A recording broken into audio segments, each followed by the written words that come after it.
Oh, okay, it says it's on. We'll see how it goes. Anyway, using the dicey camera. Um, yeah, sorry. Modern Mystic economy stuff. Asked 4 questions. And, yeah, so, this really has to do with this idea, okay, that we're in this dilemma as human beings, where, we like this idea of having some sort of immediate gratification. It's hard for us to do things for the future. Even if we had to sacrifice something ourselves, like some minor thing, like you cut off my arm, and 10 million people in the future have arms who wouldn't have arms. Some crazy scenario. We can know logically it's the right thing to do, but doing it is difficult because it means I have to incur the negative. So when it comes to investing in the future or investing in logical processes, like you have two choices, the 5-year solution or the 20-year solution. And the 20-year solution only costs twice as much as the 5-year solution, but it's 4 times better, right? So we know that's the way to go logically. That we know we're going to presume we're going to be here in 20 years, and so obviously that's the payoff. That's the big winner. 50% more efficiency in going with the 20-year solution than the 5-year solution. But it costs more now, and that's always a problem.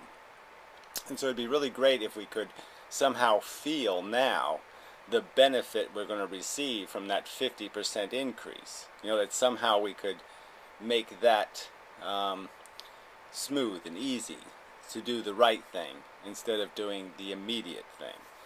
And that's something to ponder. I don't have the obvious solution to the problem of how you put incentive carrots in front of people that haven't been made yet. The invisible future carrot doesn't have any use in your soup now. And we have to try to make those carrots real enough that they can make the soup. Now, the alternative scheme would be go through really hard times, create really gulag ourselves for 10 years, create a trust fund, and allow the trust fund to represent future carrots. And so it has past carrots in it, carrots we grew yesterday and saved, and now we can use that savings to give us the illusion of the future carrots and give us the investment capital to do the right thing. To take the 20-year answer because it's more expensive. Well, it doesn't matter because we got the money in the bank. We saved it. So we can go for the 20-year solution rather than the 5-year solution without any change in our current status because we already paid for it. We already gulagged for it. In a sense. But again, like I said, in an ideal world, yeah, this wouldn't be a problem, but we don't live in ideal worlds. We live in real worlds where everything has to be paid for and there's no free lunch and all that kind of bullshit. And so these are trade-offs that are real and actual, and we are selfish, and we are time selfish. We're more selfish about today, right now, than we are this fuzzy future that I might not even exist in. I mean, telling me bargaining for some future good day is a lot different than bargaining for today's good day, because this one's in my hands, where that one, I might die tomorrow, so who the hell cares about Thursday? Well, Thursday is tomorrow, but anyway, you get my drift. Anyway, so it's coming up with schemes or ways that we can create incentive capital to do the right thing, incentive carrots, and what we can make them out of that's safe. And so you have this choice of taxing money, borrowing money, or coming up with some other scheme. Now, something I might put in the other scheme, what towns often do is try to create a trust fund for future investment. So like they know they're going to need a fire truck, they start saving for it before they actually buy it so they can maybe cut off half the price with money they saved rather than a huge tax increase. So they try to, or another bond issuing or some other crap like that. So there are people that tend to try to be logical about it and try to spread the pain over a number of years without getting ripped off by, some rich guy who wants a profit on everything. So anyway, My thought on it, when I'm just giving it a little thought, was that it would be, the real problem is that we're not allowed to borrow money at no interest, and it's probably okay to have money, a little extra money in the economy now and then. So obviously the Fed pumps money into the economy, but it pumps it in this stupid way, like buying its own bonds or something, where it might be a lot more interesting if all the new money that went into circulation was investment capital money. So as the economy grows, there would be more investment capital, and that maybe a town could apply for that with a collateralized agreement.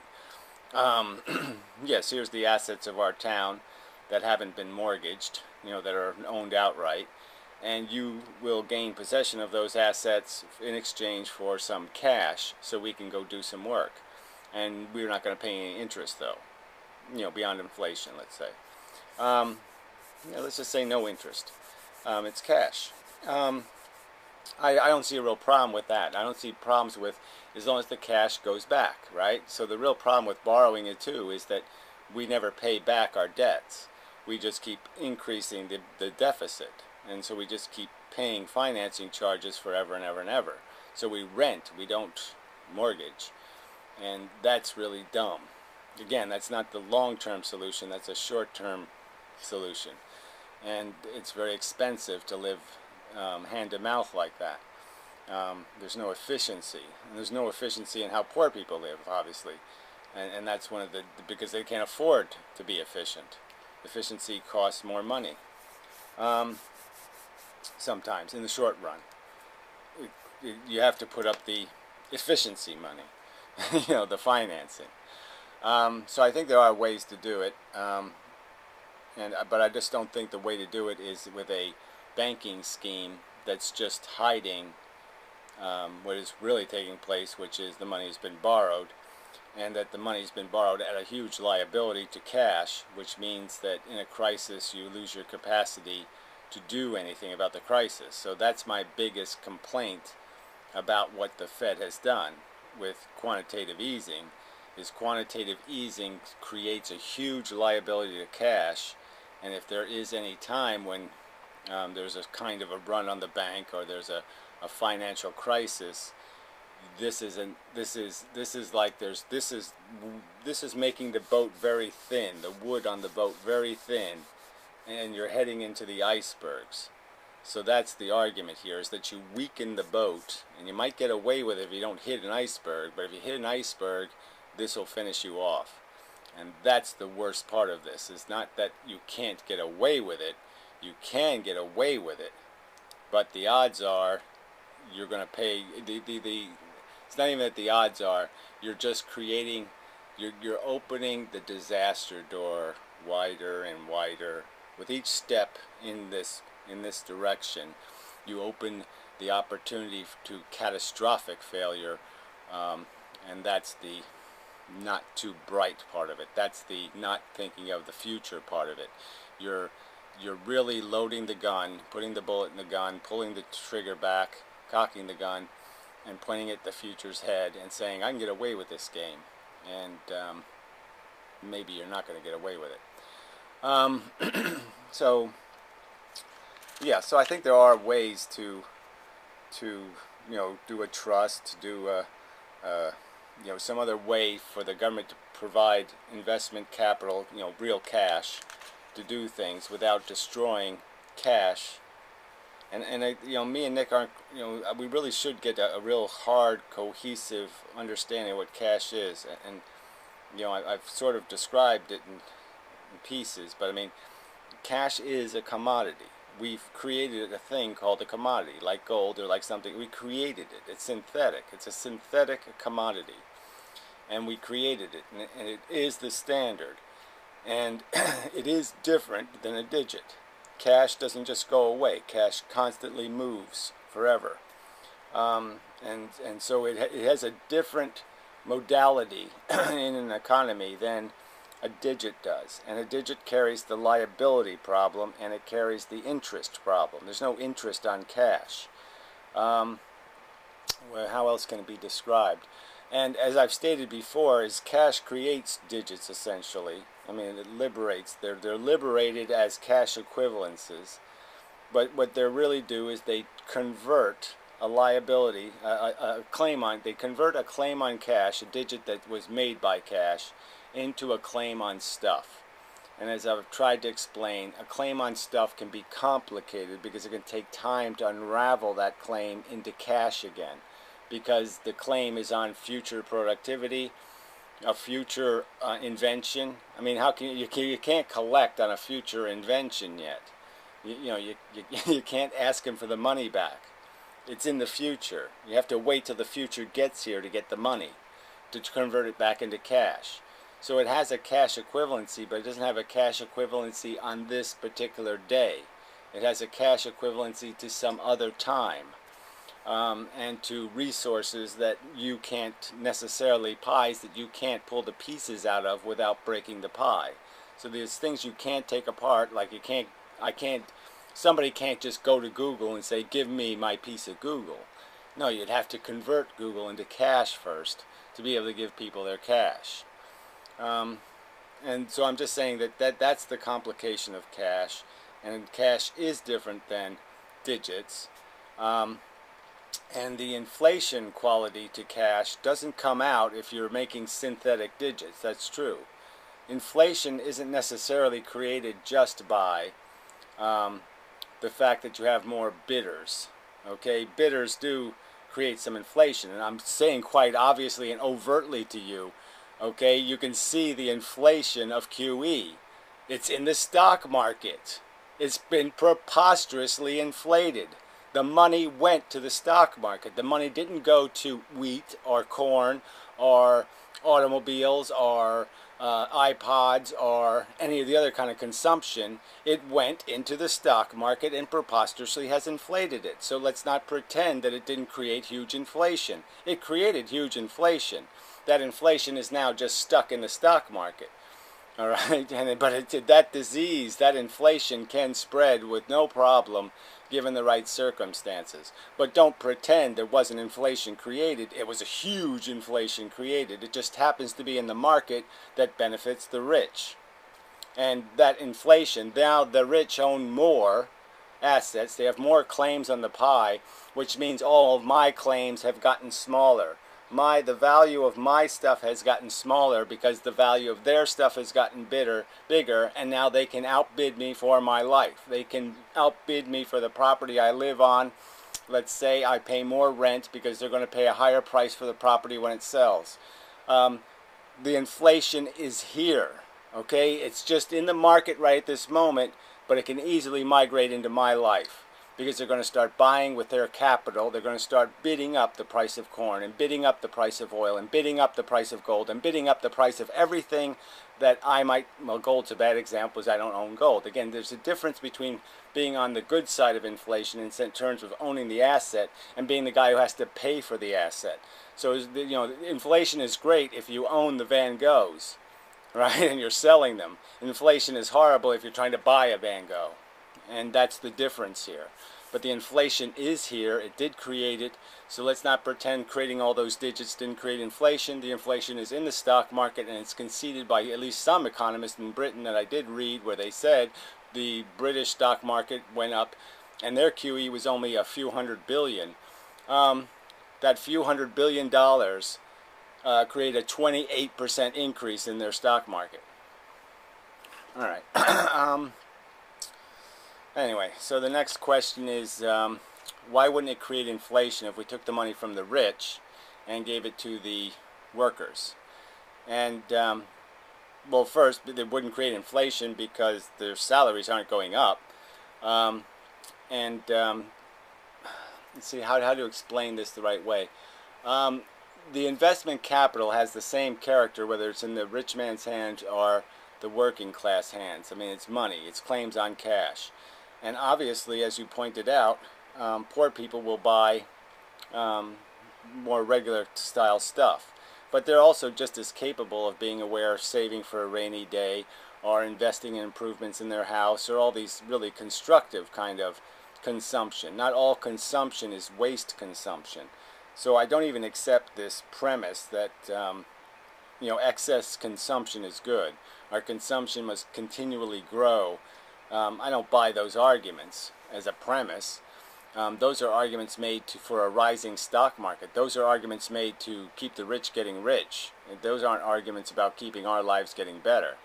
So clearly, if you gave the money to the Japanese workers, they would obviously save it. So it's not like this money would be turned into crap or wasted on crap in 1 year. The point is that the value of that equity could be put into the stuff that people use, which is cable and cameras and roads, and it would be built into the stuff we value as humans, the regular people, not marble floors, not imported this, not service crap, polished nails, all that kind of crap. It was more likely to be spent on things of common value to most people, and that investment will create more jobs, which will increase wages, which will have a cyclical effect of creating a better lifestyle for people who want to be productive and want to be reasonable in their consumption. So that's why it wouldn't be inflationary. I guess it would be my argument, is that the consumption is not going to be as focused and as narrow, and there's no reason for it to be inflationary in the sense that it's not more money, as you pointed out, and it certainly not necessarily liberates more cash, which is what inflation is related to. So I would argue that if you look at how much money is in circulation, actually money's printed, and you go back to 1985 at 200 billion and now at 1.2 trillion, that you can see inflation right in that fact. That if that number had been kept to, say, 400 billion or 500 billion, that we probably would have had a lot less inflation. So that inflation is caused by printing money. Inflation isn't caused by higher salaries and all that kind of stuff. No, not as overtly. If you keep cash, the commodity, under control, keep it valuable, you won't have out of control inflation. It's clearly a way of controlling inflation. I'm just saying that I think if I was the Fed, this is the strategy I would have pulled right from the start. When, back in the Nixon years, when we were hitting 10% inflation, the simple solution to me would be tax people and burn the money. That would have been the simple solution to get rid of the inflation. So anyway, the next, inflation from extra wages year after year. Yeah, well, that's the question is if wages go up 3 times, if you create it doesn't matter where the standard is. I guess my point is, it doesn't matter what the wage base is, as long as the wage base relative to the amount of money in circulation. So relative to the character of the commodity, cash, money, dollars, that's the only relationship that matters. So as long as those two are in sync, you're not going to have inflation. Yeah, I don't know how much further to go with that one. I mean, that one might be one for a separate video, because again, we're back to this, what really causes inflation, and and the argument of whether when you're bidding with surplus or borrowed dollars, or you have to bid with actually work income dollars. So earned money versus saved money or inherited money, and how this changes the bidding war. So if you give people an automatic increase in salary of surplus digits, and they lend these to people, and every year they have more of these digits, if the rich keep getting richer, the inflation of that is just as destructive, because they will outbid, they will loan the money to bidders, who can't afford, and the same bidding war is going to take place. So I don't think you can make an argument that having the money in the working class's hands is going to create more inflation, because it's already creating inflation now. But I'm saying that what's really creating inflation is printing cash. So there's the real problem. Okay. Understand how government pays for shit. Okay, so now it's the last page. I mean, we're back to this argument about what money is and what digits are. and that these digits can just be manufactured. So I've sort of already made I put it in a little box over here. That the real problem with this fake digit creation is that the digits do have a liability to cash. The banks who gave us the money, let us lend their digits, okay, for the reserve money, are still liable. So I'm just saying, in any kind of crisis, they're going to have a liquidity problem, and they're going to have to use the cash. And that's the problem. That's the liability here, is that when things are bad, there's going to be more claims on cash, not less claims on cash, and the government has no ability to fight the problem. It's given away its tools. It's burned its tools. So it's not going to be able to deal with a crisis. So again, I'll just use my thinning of the wood on the boat analogy, that you can get away with this thin balsa wood boat, but the likelihood is, again, I can't say likelihood, I'm just saying that from my perspective, there's way too much ice in this water for anybody to think this balsa wood boat is going to survive that ice field. Alright, must accept no more buying power. What the hell was that for? Oh, that the digits don't make a difference. So again, cash is different than digits. Cash is a commodity. It needs to be, it needs to have perceptual integrity. It's not just about how many, it's just about how much digit is in circulation. It's about the character and quality of those digits, and confidence in those digits, and whether there's counterfeit. If tomorrow somebody announces, they found a whole bunch of counterfeit gold, well, all of a sudden nobody's going to want to hold gold. Or gold's going to be a little scary, and I imagine gold is going to go down quite a bit. It's more complicated than just saying the digits have already been released and that's the same thing as money. It's not exactly the same thing, but as indicated in the bubble of the stock market, the inflation is there. It did create inflation, so there is no free lunch. You created the inflation. I don't really have to make an argument here. I'm just saying that when that inflation gets migrated into commodity price increases, then the normal people are going to feel it. When they start getting outbid for food, like I said, we're paying more for energy, we know that. You pay more than gold is worth, we know that, because these are investments. Not because these things are intrinsically, that's their natural price. They're not at their natural price, they're at their unnatural price. Because they've been used as an investment. And once things more vital to our existence become investments, the inflation is going to start eating into the average man's lifestyle. He's going to start noticing that he's paying way too much for food all of a sudden. Instead of 5% of his income, it's going to be 30% of his income, and that's going to be a real problem when he doesn't have 20% of his income to give away.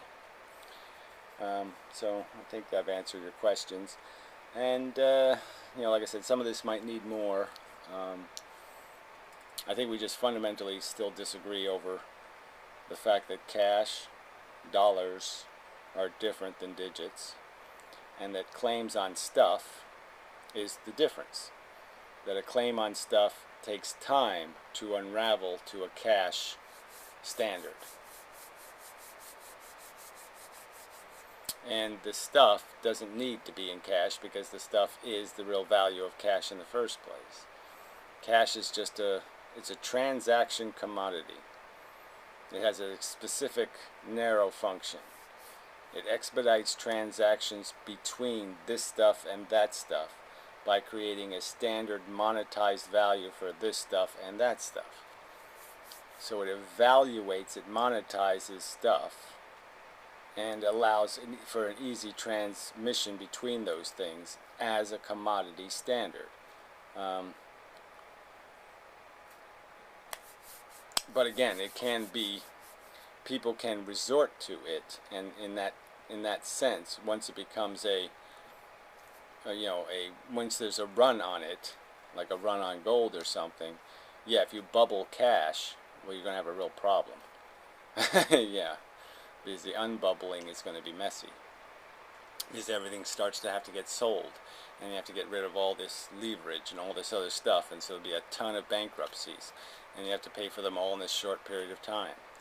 And that's a real problem too. So we haven't allowed things to really go bankrupt, right? So, you know, we have this whole dam of bankruptcy waiting to be released that's going to destroy a ton of what people think is their wealth. I mean, all this bubble wealth in the stock market, it's just bubble wealth. It's going to go away when the bubble's popped. So anyway, till next time.